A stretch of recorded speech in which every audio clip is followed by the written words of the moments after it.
And while people are coming up, let me also use this as an opportunity first to introduce Bob Lannone from Merck Research Labs, who is joining us at the end of the table there. And I think if he's still on the phone, Debasish Roychowdhury from Sanofi Oncology. Debasish, are you on the phone? Yes, Rich, thanks. I'm on the phone. Great. Thanks for joining us. So we, I think, have raised a number of issues during this session for those of you stalwarts still in the audience who are interested in some of these fine regulatory points that can significantly impact the efficiency of conducting clinical trials and the cost of doing so. And I see Dr. Sledge has raced to a microphone, so we'll give you the first question, George. So my question is about blinded independent review for any of the panelists. Can I ask why we are still discussing blinded independent central review as if it had any intellectual respectability? And I ask that because, first, whether the correlation coefficient is 0.91 or 0.96, we've conducted the experiment, and the experiment shows no evidence of systemic bias. In fact, the presumption of systemic bias would assume that there is a plot by radiologists all over the United States to enforce a particular outcome in a trial, which seems ridiculous on the face of it. The independent reviews themselves are ridiculous. The way independent reviews are done is you have two radiologists reviewing something. If they disagree, a third radiologist reviews it. When ECOG looked at this in E2100, on a major endpoint of the trial, the first two radiologists disagreed 46% of the time. Does anyone seriously believe adding a third radiologist adds any real statistical benefit to that? So I would like to know why we're still even contemplating blinded independent review, given the fact that this is an experiment that's been tried and failed. It's good to know you don't have a particular point of view about this one. Lori? Maybe I should have stayed outside. So I think there are a couple perspectives on that. Given the potential bias trade-off, which I mentioned, that there is, if we think about this from a regulator's perspective, there is an underlying concern that the local site reads may be biased in some way. And we're not even talking about a conscious bias, right? We're just there's just this potential for an unconscious tendency maybe to take, say, a control patient off treatment early to get them on a potentially more active regimen. So that's one source of bias. And then the other potential concern is with the informative censoring, which I mentioned under central review. And I agree that, I didn't hear the full question, but I agree that adding another radiologist doesn't solve the problem. But certainly if you have two radiologists' assessments and the treatment effect as estimated by those reads are in general agreement, that makes us feel more comfortable that there wasn't a lot of systematic bias. Well, no, okay, so we need to be very clear about what we're talking about, because it is true that the discrepancy rates are high, and they're shockingly high if you just look at them from the raw numbers in terms of the discordances.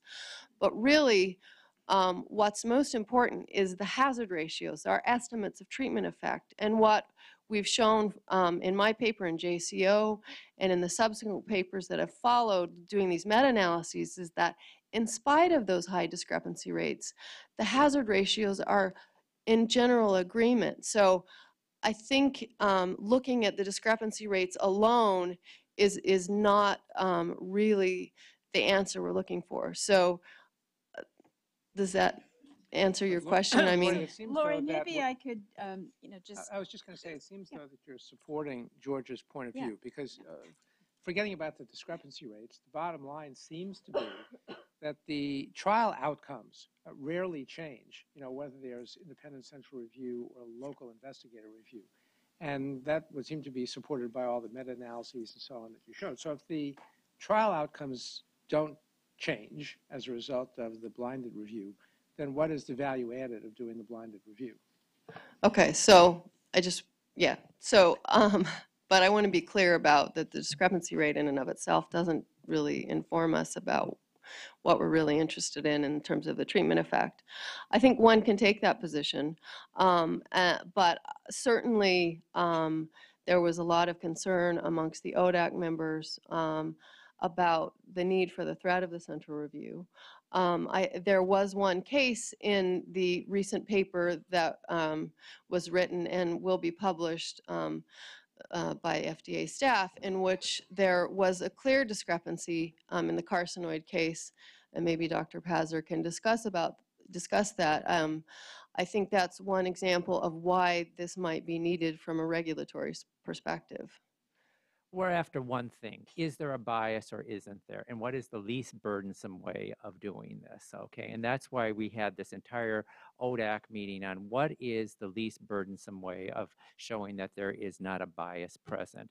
I'd like to remind everybody in this audience, unlike other therapeutic areas that have 2 randomized trials that are conducted for an approval of a drug, we are sometimes looking at 1 randomized trial with a very small effect sometimes on PFS.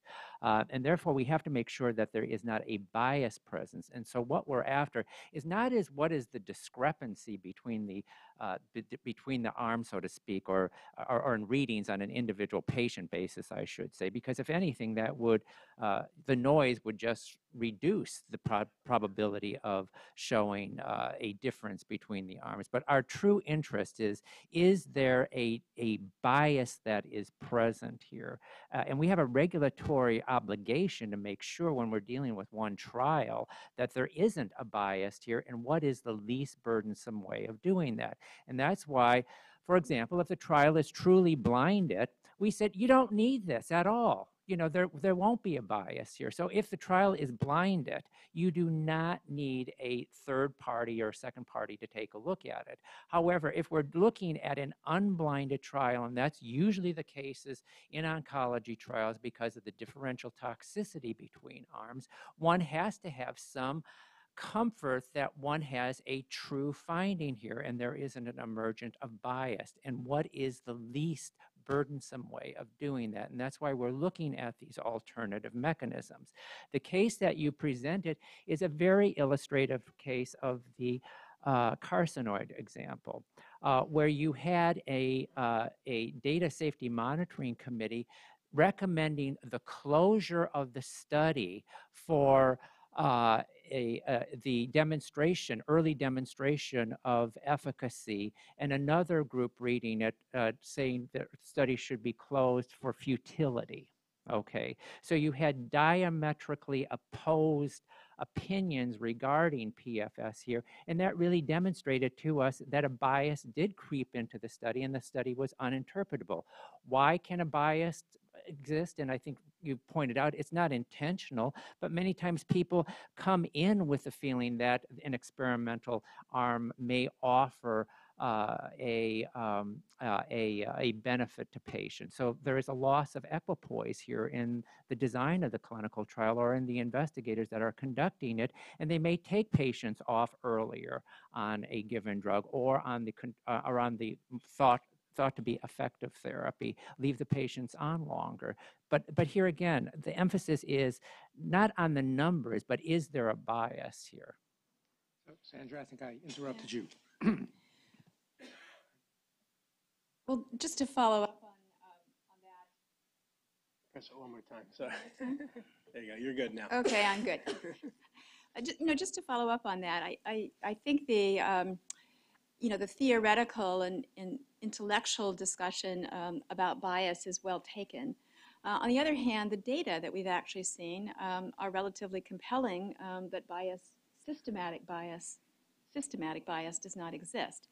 I don't know the data well enough, Lori, to know if you saw a difference between fully blinded and unblinded trials, but that would be an interesting thing to comment upon. But I think if you talked about particular diseases where you actually have a body of evidence about the absence of systematic bias, then could you take that forward? Let's say it's breast cancer or another form of more common form of solid tumor where we have a body of evidence. I think the industry would really benefit from having clarity on what is actually going to be required. And, you know, based upon some fairly recent discussions on a global basis, I think we are still hearing that it is, you know, it is more comprehensive or necessary to have all cases rather than. So I think having clarity will really be helpful.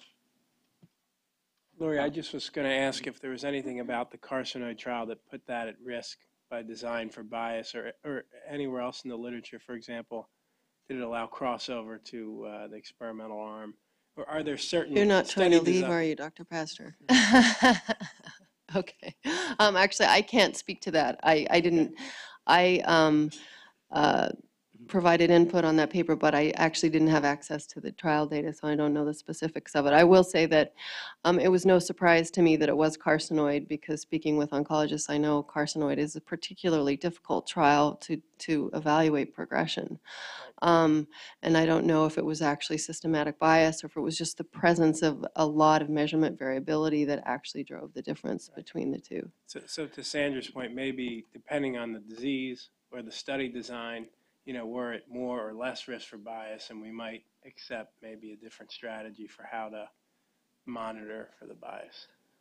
I would say, Right. Joe, though, you know, just from the perspective of having worked in an academic medical center for the last nearly 30 years, doing lots of cancer clinical trials, I think if there's any bias that's introduced, in my opinion, it's not at the level of the reading radiologist. It is actually, I think, uncommon for the radiologist who reads the films to be aware of or to care what the treatment is. You know, if you're lucky, you know, you'll have a radiologist who will actually sequentially review scans longitudinally over time and make an attempt to actually compare pre and post treatment films, generally without any knowledge of the treatment, because no one tells them what the treatment is. You know, it's generally not something that is provided to them by the clinician. So the risk is not at the level of the radiologist, in my opinion. The risk is at the level of, you know, how does the oncologist interpret the information that comes from those reads in the complete clinical context of the patient that's sitting in front of them, and, you know, in the context of whatever biases they may have about the performance of the particular treatment. And you know, I you know, granted, there is certainly some potential risk there. It does strike me as odd that, you know, when you consider that in many large clinical trials that include hundreds or in many cases thousands of patients, the contribution of any single oncologist to those trials, you know, might be literally a handful of patients in a 1,000-patient clinical trial. So the potential for a bias expressed by a single individual to substantially influence the outcomes of the trial seems to me really unlikely. And if if all of the participating physicians in the trial have a systemic bias, then it gets back to Rick's point, then there's really no equipoise. Then that trial was doomed from the start. And, you know, again, it's a bigger issue than just reading the films. It just, I mean, from a non-cancer point of view, just to echo some of the points Rick made and then respond to some of what you said, the agencies said repeatedly, and in the evidence guidance that we're in the process of updating, single trials are of a concern to us because we're making a very major decision based on without replication, depending on what the supporting evidence is. Unblinded trials introduce yet more uncertainty. And simply hoping there isn't bias is not the same thing as assessing whether or not we can consider the results valid. So in terms of what industry can expect, or anyone who's the sponsor, clearly the end of phase 2 is the time to have that discussion, because depending on the setup, if the radiologist is blind and X and Y and Z, it may be that one, this is a type of monitoring actually, or auditing function, one type of monitoring is appropriate, and in another situation it may not be. So it's never going to be a one size fits all. But this is not the only field where we ask for adjudication of endpoints, which is really what we're talking about here. Do you have another comment, Lori? Well, I just wanted to pose the question about whether documentation of blinding or by the local evaluator, the local radiologist, would be sufficient. That's something we argued for quite a while ago, and it never really seemed to take root. And I think that's a potential solution that's much less burdensome. So I'm just curious the FDA's perspective on that. Well, I would defer to Rick on an oncology specific question. I think that my answer in other fields in general is it depends. There are a lot of other variables, but certainly if the concern is that the radiologist is not blinded to the treatment and that there's a sense that that there is a group on something that's new and exciting and a group that isn't, that would pose a problem to us. Certainly blinding anyone along the chain makes us feel more comfortable. Do you want to add to that? I think what you would have to guarantee is that there was training on the sites of radiologists, and there wasn't a communication between radiologist and the treating physician. Because as we all know, we have gone down to our radiologist to read the x-rays, and there can be changes in interpretations and subtleties that can come out on which tumors are measured, which metastatic disease sites are measured, depending on if the doctor wants the patient to continue on a particular treatment because he thinks it's benefiting. So we're dealing with, here again, a subjective endpoint here that we have to understand is much different than overall survival. There's a subjectivity here, and from a regulatory point of view, we have to make certain that in this single trial, we're not dealing with a bias that has crept in here. And here again, what's the least burdensome way of doing this? To get to Sandra's question, one of the reasons that we had this ODAC is that we wanted to put forth several ways of looking at a potential bias. And we encourage companies to come in with proposals based on these two methods, whether it be the NCI method or the industry method, or alternatively a site method if they wanted to ensure that the site radiologists were truly blinded from the investigator and interpretation of these x-rays and had adequate training really in reading these x-rays per RECIST criteria. But we're welcoming basically people to come in to look at least burdensome ways. Maybe I could ask Francesco how that would play in Europe.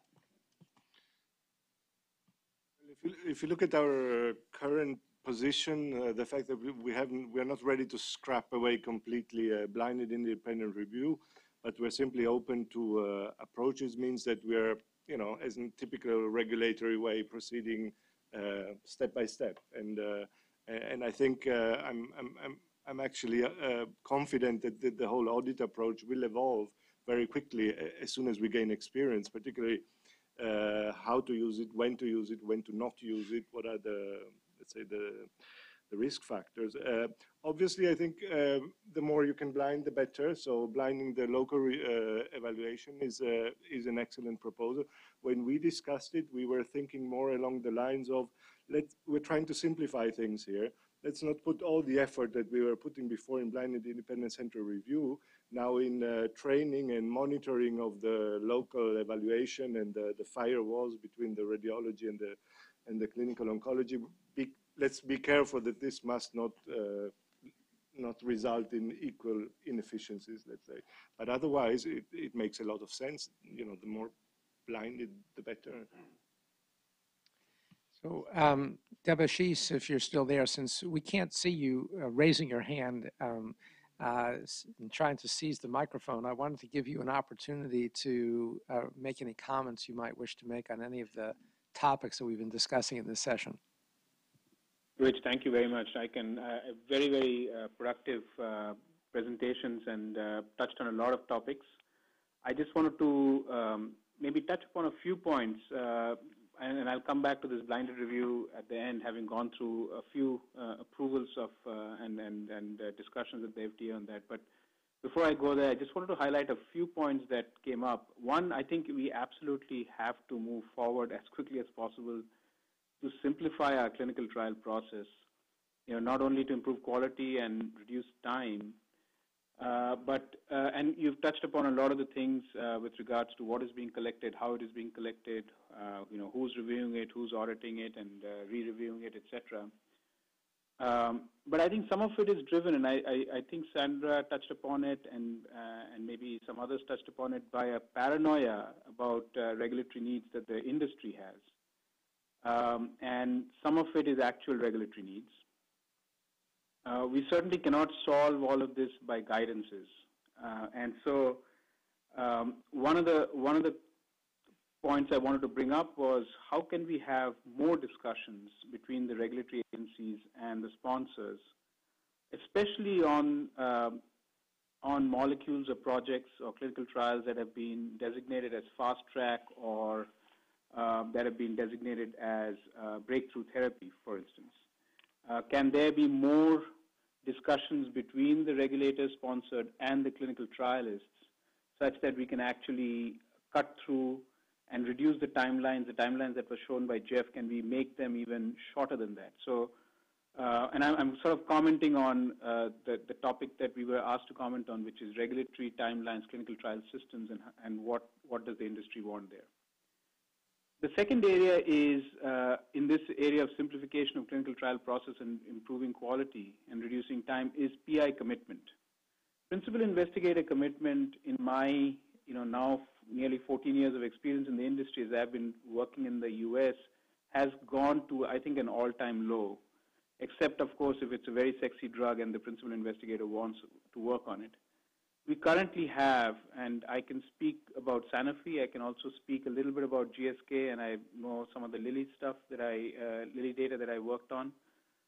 Nearly 30 to 40% of the US sites do not put a single patient on our clinical trials now, which is an enormous waste. And so, to us, we are working through this and trying to understand how can we improve, but one of the major issues is principal investigator at that site, as well as for that study, their commitment and really ownership and accountability around that clinical trial. Clearly outsourcing is not a solution. It has never been a solution, but the outside world, outside of the United States, is becoming extremely competitive, and any competitive trial, US today, nearly always falls short. If it's not a competitive trial, of course, then you'll have US sites enrolling well, but if it's a competitive trial, US falls short nearly always. The second point I wanted to touch upon was the regionalization, and Sandra touched upon this, and I think it's a very important point. The regionalization of regulatory bodies with increasing needs for us to put some patients, sometimes even large numbers of patients, even in niche indications, is increasing cost and complexity and actually hurting patients in those countries. Sanofi has, you know this, Rich. Sanofi has supported the FASCO China Society of Clinical and Oncology collaboration, and hopefully with this there will be, some movement forward. But I wonder if the national cancer clinical trial system can actually help in this regard and see if how can we maybe include some of these countries or some of these sites such that we can have for at least some projects, some test projects, have patients be enrolled in those clinical trials there. I would like to touch upon the safety discussion that you had, because I think that was a very important discussion.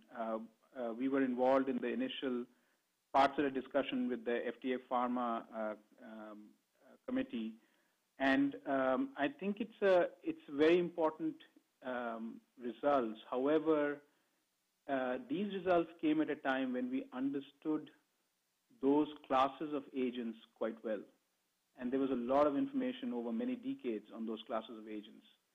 We now are tackling a lot of new agents, new mechanism of actions, and I must say I'm a little bit hesitant to have guidances that, even for supplemental indications, are going to reduce the surveillance on even grade 1 and 2 toxicities.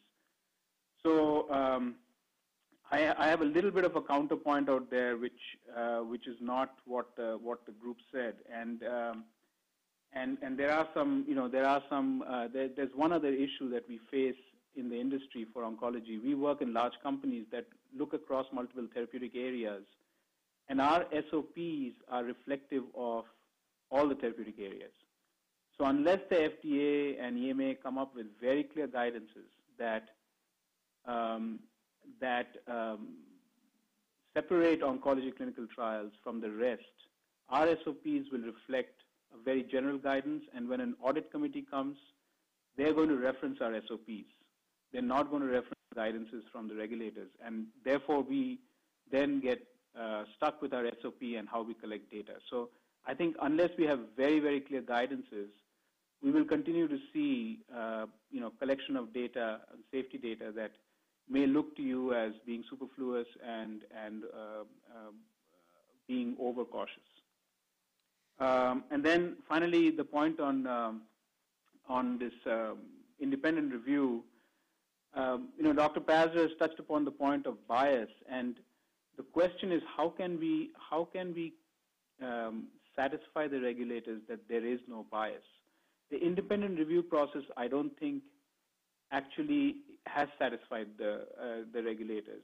On the few occasions that I have worked on projects where we've done independent review, the amount of discrepancy is so large, and the number of questions we receive from the reviewers and the number of X-rays that we have to provide to try to satisfy that I think gives me the sense that we have not been able to satisfy the regulators with regards to bias, even after we do the independent review. So I think George's point on why are we discussing this still is a very important one, because we have to then say this has not satisfied the regulators. So what is the next thing we need to do to satisfy the regulators, rather than do something that actually has not satisfied them? So I'll just stop there, Rich, and thanks for the time. All right. Well, thanks, Debasish. You've brought us back to a number of issues. There are various panel members here who are racing to the microphones to respond. So, Rachel, I'll start with you. Yeah, so from an FDA perspective, I think I'm going to take them in reverse order. Except starting with talk to us early and often, that's our mantra. I think certainly those of us that, if you will, grew up in HIV drug development, it was routine, as I know it is in Rick's office. I think recently we found ourselves in the position that this is not, I wouldn't say it's common, but it's not unheard of trying very hard to get a company to come in and talk to us when we badly want the data as quickly as possible, because we know we can review it as quickly as possible. I've heard Rick say on more than one occasion, I'll meet with you on Saturday if you want. So in terms of breakthrough, it's now embodied in part, and thanks to the Friends of Cancer Research, in our statute, the notion of meeting with us early and often if there's a potential breakthrough. It extends the thinking that was put into the regulations in 1988 in Subpart E. So we do want to talk, we want to give advice, and that's an overarching answer to the question of, well, how do we know what you FDA are thinking? Come in and talk to us. Generally, the mistake that companies make, with all due respect, is not to come in and talk to us to guess, then to come in and say, well, we thought this is what you'd want. So if ever is a problem talking to us, you should let us know and march that up the chain if you need to. So that's communication early and often. The other topics had to do, guidance. From a regulatory point of view, all we can do is put out the guidance that is as clear as possible.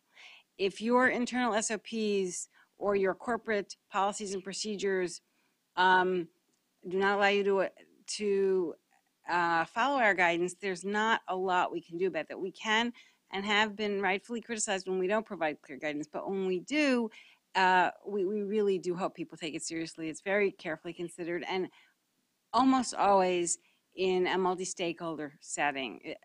If it's not developed that way, we certainly always put it out for comment. We take the dockets very seriously.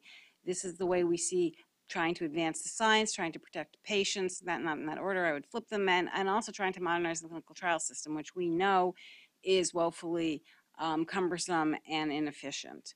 Actually, maybe you and Francesco could both address Debashish's issue about sort of the regionalization Well, I was going to say, regulatory I was going to say requirements. one thing, which is that we do accept trials with and have approved drugs based on applications with no U.S. patients in it. What we need to know is that it's applicable to our standard of care. So, for example, there was a cardiovascular drug that for heart failure failed in the UK, succeeded here. Now, that's the reverse problem, I admit, but why? Because they were booting the patients out of the hospital much faster in the UK. Had it only been studied in the UK, it would have failed. But the point being, there's not a requirement to have U.S. patients in the trial. There is a requirement to have it applicable to U.S. practice. I mean, do you want to? So it's the same in Europe. So maybe there are other jurisdictions in the world, Asia perhaps, where there's a strong interest in having Asian patients in trials, and in order to get this predominantly revolves around the epicenter of this is Japan, basically, and then it has transferred to China recently. The U.S. Food and Drug Administration is going to have trouble fixing that. I mean, I would say, coming back to this issue on safety data collection just briefly, I mean, I'm actually quite satisfied that the answer to the question is that the sponsor and the agency should sit down and decide what is sensible data collection given the patient population being studied, the pharmacological class of agent, the known safety profile of the drug, and the objectives of the trial. And that, it is likely that reasonable people can come to a reasonable conclusion as to what is the appropriate data set to be collected. I mean, I take your point, Debashish, about, concerns about some drugs, having very limited safety data sets available, as they move out into the marketplace. I think we're all concerned about that. In the study we did, I would point out that, it included bevacizumab, trastuzumab, lapatinib, so it wasn't, ancient. We weren't doing, reanalysis of, nitrogen mustard. But I think one of the concerns I think that we all have, particularly with, adaptive licensing or accelerated approval or, whatever kind of sort of early approval strategy might apply, is that drugs are getting out into the marketplace with much more limited safety data available to them. And then they're going out into this diverse universe of patients who are then being exposed to the drug. So I wonder maybe it would be worthwhile just having a little bit of discussion on sort of what are the appropriate strategies for the post-marketing surveillance of safety events, to give us some confidence that, if a drug goes out into the marketplace based on a safety data set in 200 patients, that we're not, unleashing something that's dangerous. It would be unusual for us to approve a drug with a safety data set on 200 patients unless it was a rare disease where there were 200 patients.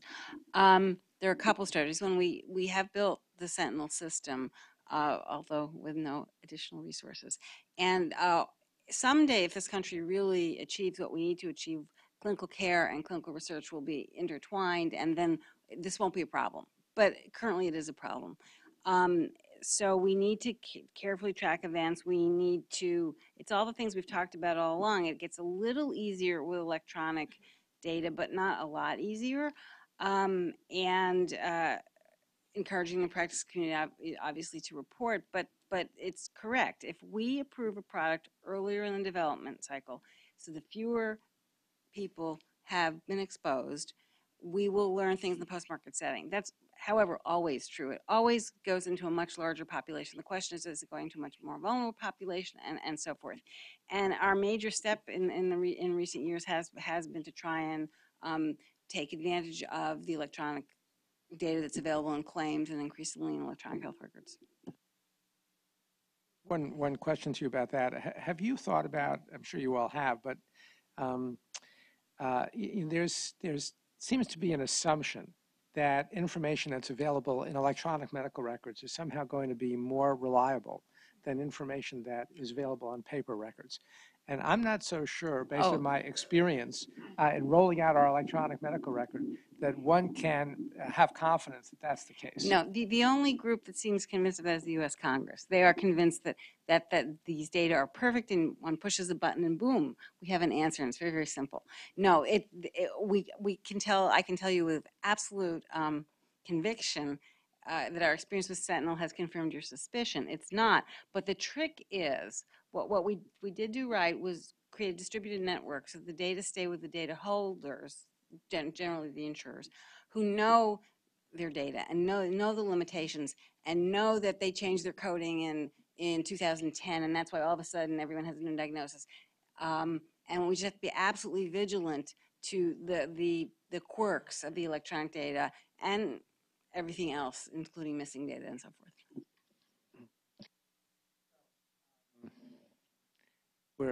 The hour's getting late. Are there other issues that people want to bring up for this particular panel?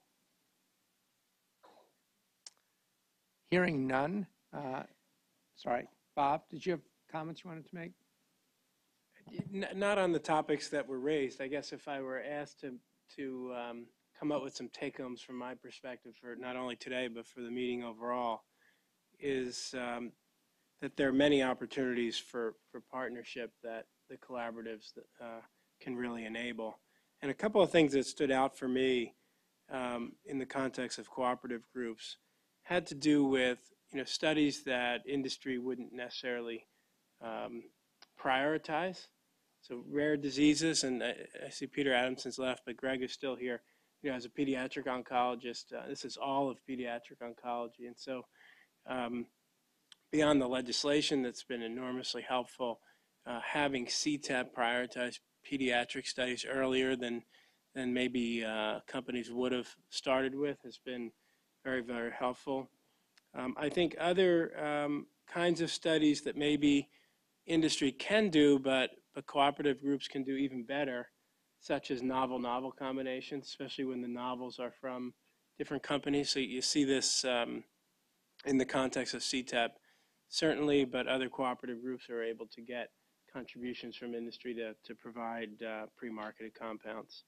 And then other innovative type of trial designs that we heard about yesterday, such as biomarker-based studies that might result in this so-called bucket. And I would sort of challenge the group to think about, there was an assumption that they couldn't serve as a registration trial, but I might challenge the group to think about, are there situations in which really an indication could be based on a biomarker, across histologies.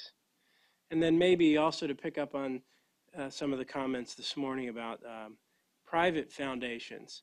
There are certainly many opportunities where there's a strong scientific rationale for a rare disease that industry simply may not be able to prioritize early in the development of a drug, but with partnership through private foundations and cooperative groups can certainly enable that much earlier in the development process. And so I would just come back to this idea about what are the cooperative groups and what are able to do uniquely, and how can we partner to do things, if not earlier, things that wouldn't get done at all. Thanks for those comments, and let me thank all the panel members, and I will throw it back to Monica for any closing remarks.